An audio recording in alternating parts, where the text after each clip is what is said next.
Alright, I'm going to try to explain an experience that I had.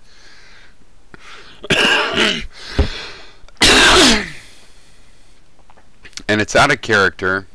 It's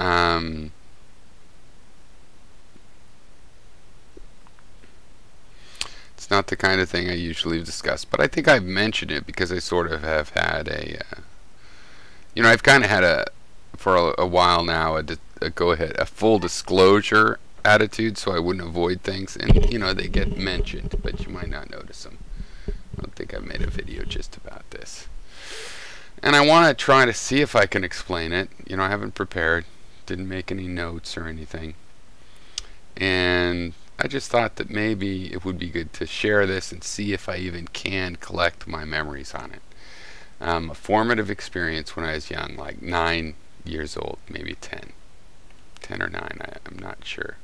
This is something that I thought maybe it'd be good to zero down on and figure out. As a matter of fact, just in general, things that happen to me in my life, I'd like to break them down into a timeline and whatnot. Okay, so I'm hoping the front doesn't get cut off the way I'm doing it now, so I'm stalling, and I think I have the right microphone and it should be loud enough, and I just had this lack of motivation, so it's hard to remember, like, oh, check that it's the right mic, but I checked that it's the right mic, and yeah, it looks like it's working. So what it is was, I got kidnapped when I was a kid by my dad. Now at the time, and so this would have been like 1978, something like that. And at the time, being kidnapped by a parent was called kidnapping, but it was definitely a different classification. It wasn't like kidnapping a stranger, which makes sense. But then they decided that it wasn't okay to kidnap your own biological child either, and they sort of cracked down. So my dad kidnapped me, and it was a bit of a lesser crime, but still quite a crime. Like, people were looking for him and whatnot. And basically it was just that it's like he took me to lunch, and instead of that he took me to Oregon, and I spent about 4 months and it fucked me up, and it took me about 25 years till I was around 30 or something to figure out a lot of my feelings about it. And there was also sort of probably a Stockholm syndrome. Now, mind you, my dad's a nice guy. I mean, he lives in Hawaii. I moved to Hawaii to be with him. This did not cause a big problem in our relationship, that was obvious to me, but I did kind of figure out later there were these issues, and we'd never discussed them or talked about this whole experience, and that was a sort of a problem, turned out to be a problem for me. But and as I said, I didn't prepare this. So what are the issues? Okay, well, like, if I just go in what comes to the top of my mind bringing this up, for example, when we were on the way, at a certain point, we'd been driving out of town, and my dad and my stepmom turned around and they told me, hey, we're not going to lunch, we're running away, is that okay? And they pulled over the car, and they were going to call my mom, and did call my mom and told her what was going on. And I said, I didn't know what to say, but I was like, okay. And we had just had summer. We just had a summer trip, a big trip over like 6 of the western states, and gone to a rainbow gathering, and had camped there at one place where I got bit by a baby rattlesnake that didn't have a rattle, which is a whole story there. It had bit onto my finger, but from the summer my fingers were so calloused it didn't really pierce the skin, but it was enough to stick on, and I didn't want to pull its head off. And my dad saw it, and I was all like, hey, look, it's slobbering on me. And my dad had seen it. Later on, he told me, yeah, I thought it might be a rattlesnake, but I figured, you know, we were 30 miles out of dirt road in the woods. I'd wait and see how it turned out. And eventually I held the snake underwater and kept tugging it, and it let go and went down the stream.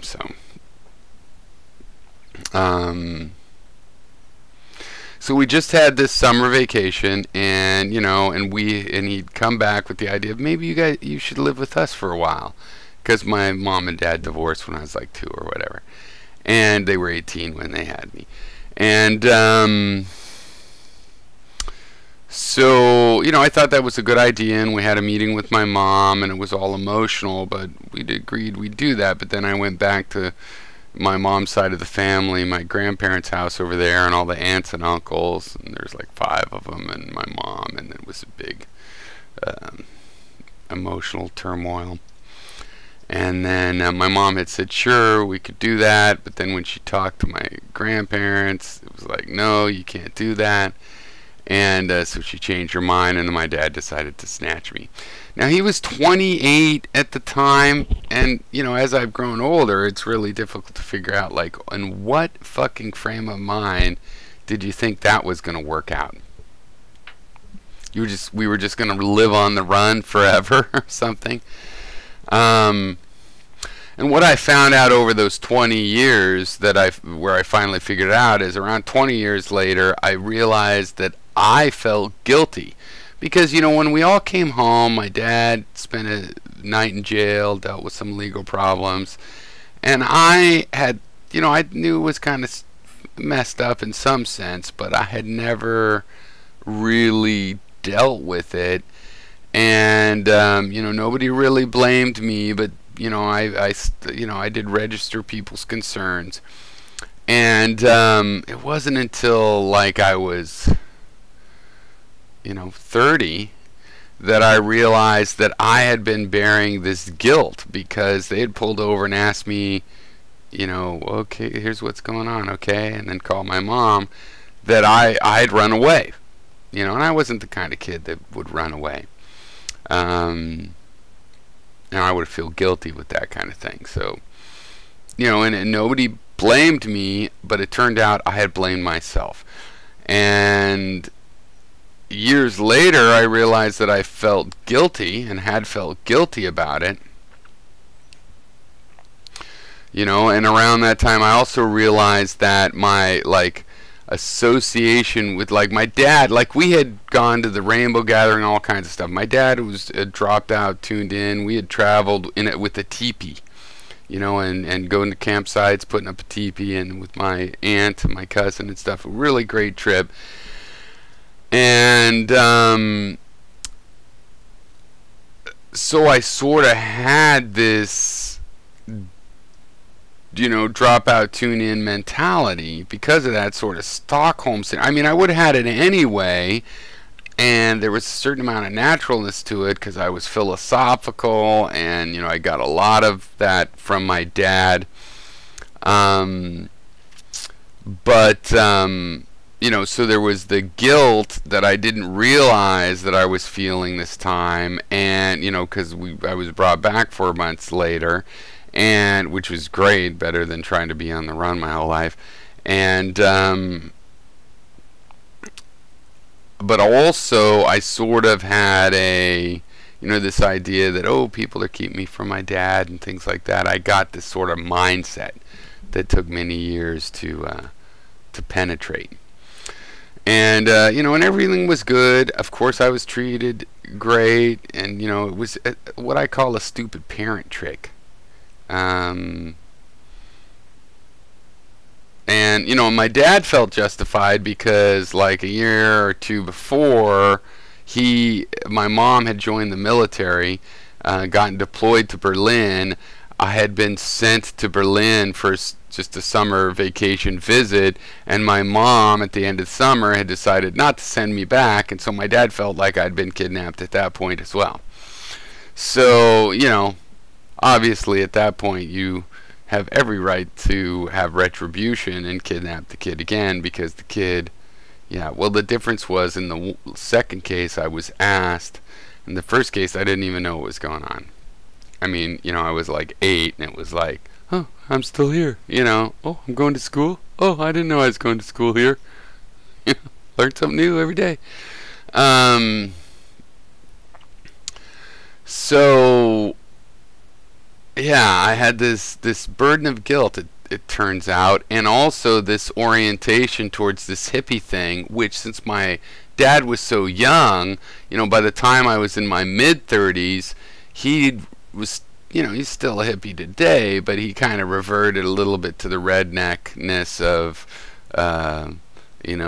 this property protected by Smith and Wesson, and, and just, I don't know, things from his youth, redneck things that are fine, and he was still a hippie and a liberal and all that, and I'm not judging that. I'm just saying it was different from what he told me and taught me when he was just in his early 20s, and all of these attitudes, and kind of like after getting kidnapped, it was sort of like I wouldn't trust any other adult for advice, only my dad, but he was off grid and a hippie, so I'd hear from him, regularly, but when he would go to a payphone and call me, meanwhile he's living in a tar shack and I can't call him, so any adolescent catastrophe that I would have, I would just have to imagine, well, what would he say? What would his advice be? And what has his advice been in the past?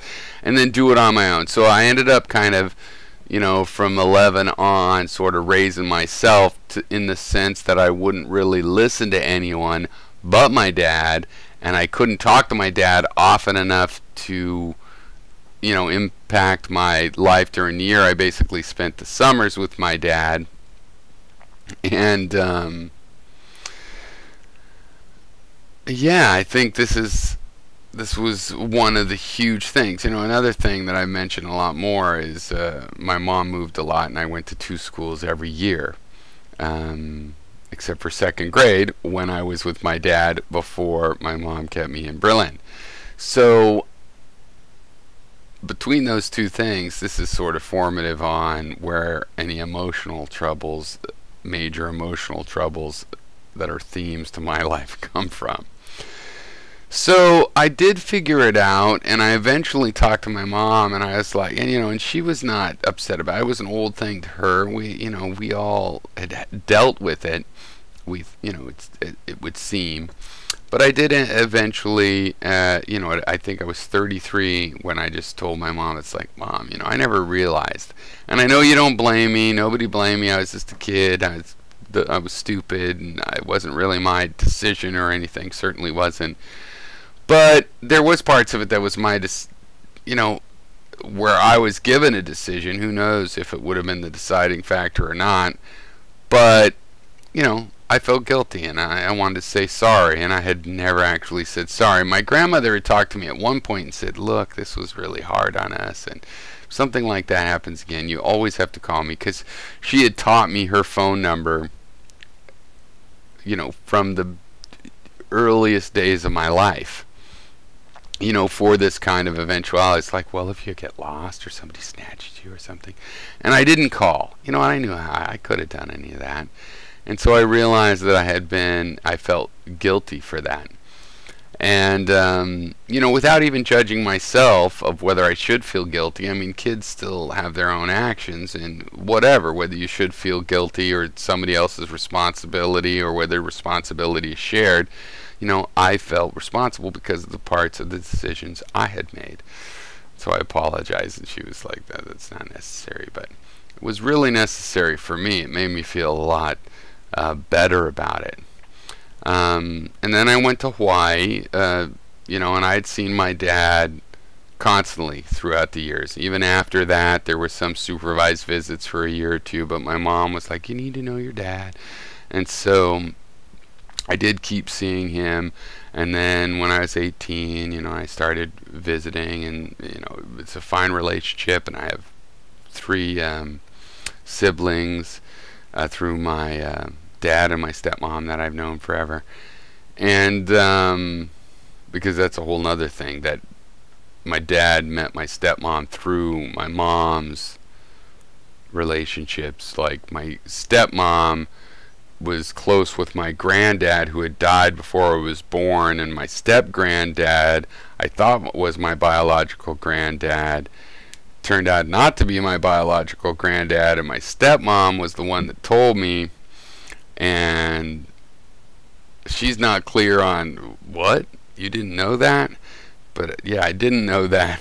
But anyway, I'm glad that she told me, and that's, when I was 13, how I learned about my biological grandparent, who she knew, because they were, her dad and my biological grandfather were close friends.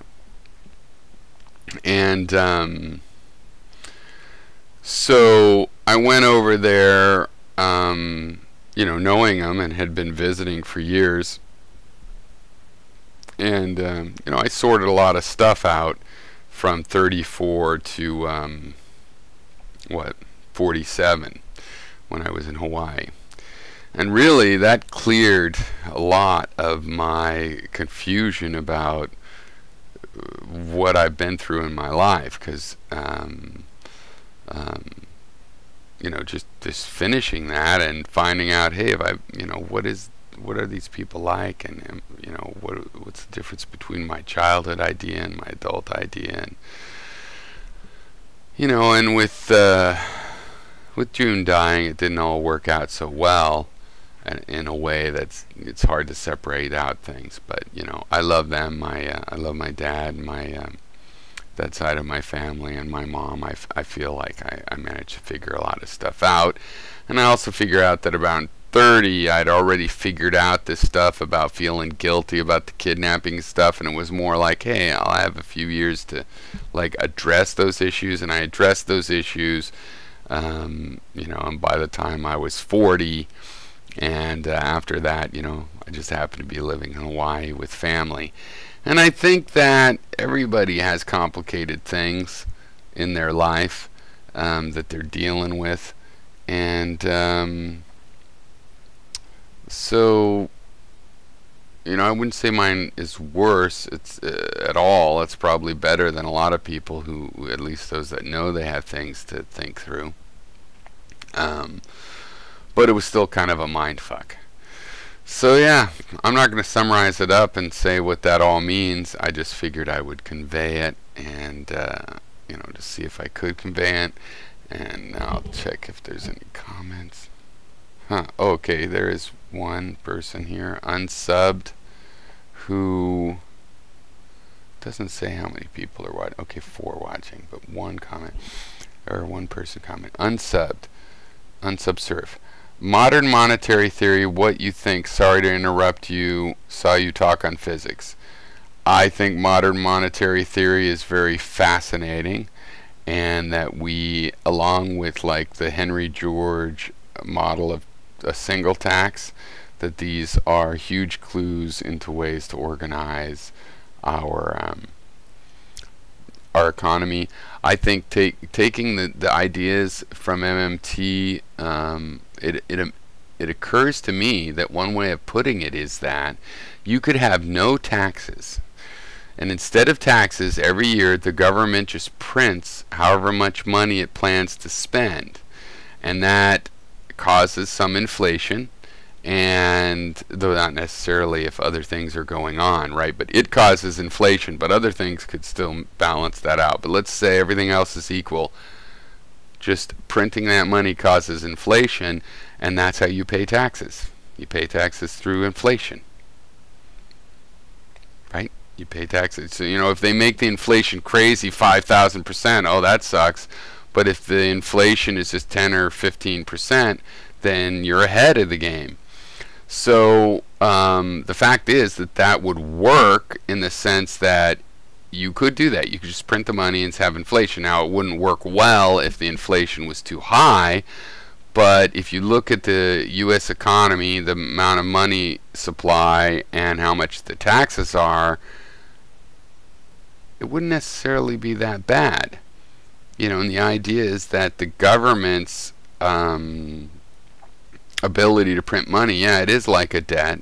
They're saying that this money will be usable, and as long as the government doesn't, like collapse, get revolted out of existence, or, then, even things like bankruptcy are just a renegotiation, right? Because you're printing your own money. So if you owe people $1 million and you can print $1 million, then there you go. But they might not feel so good if the inflation is 50,000%, right? Because the money isn't worth what they hoped it would be worth.